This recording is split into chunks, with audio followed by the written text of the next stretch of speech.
In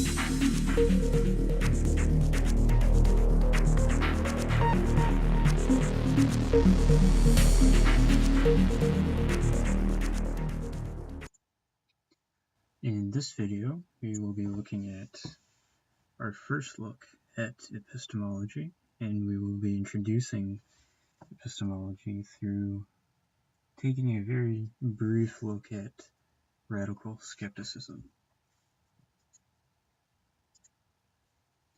So what is radical skepticism?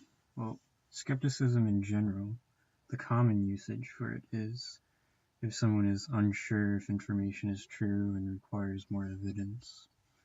The technical usage is a position that doubts that there is knowledge.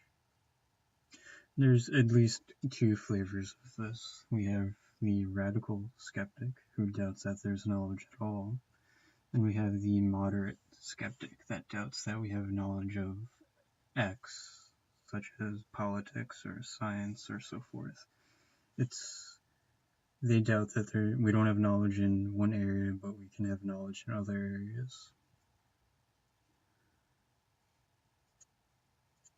So radical skepticism. It posits that it's possible we know nothing. We could all be in some sort of computer simulation, such as the Matrix, or we could be a brain in a vat. It asks the question, what does the possibility of being mistaken show about knowledge? What knowledge turns out to be may be that we only have really good guesses, that we're right most of the time, and we think that's knowledge, but it could be wrong. The world could be very different than we perceive it to be. Again, back to this sort of, we could be in a simulation, or we could be a brain in a vat, and some evil scientists putting in sensory stimulus, so we perceive certain things to be there that aren't there. And it seems impossible to overcome this depth of doubt. So we're talking about knowledge. So what does it mean to know? Well, if some subject S knows some proposition P, what does that mean? There's at least three conditions for S to know P. First, S has to believe P.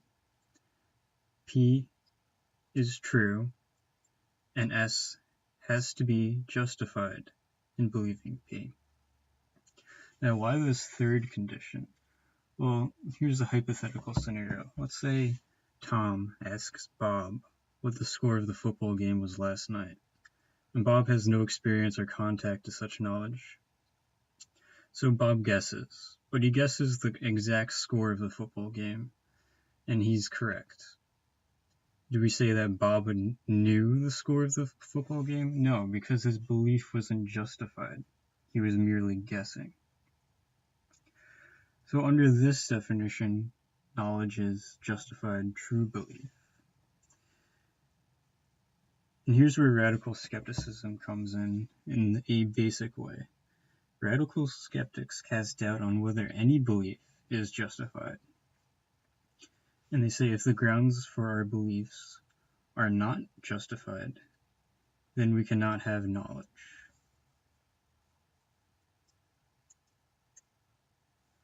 So this was a very brief overview of skepticism, just sprinting through all sorts of material. If you want to learn more, you can look on Stanford Encyclopedia of Philosophy.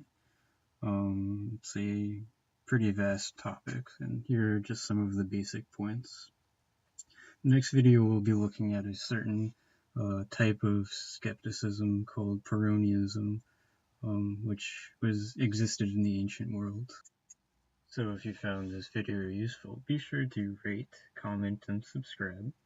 Check out my other series on my channel. I have a Intro to Sociology series, and my previous videos in my Intro to Philosophy series.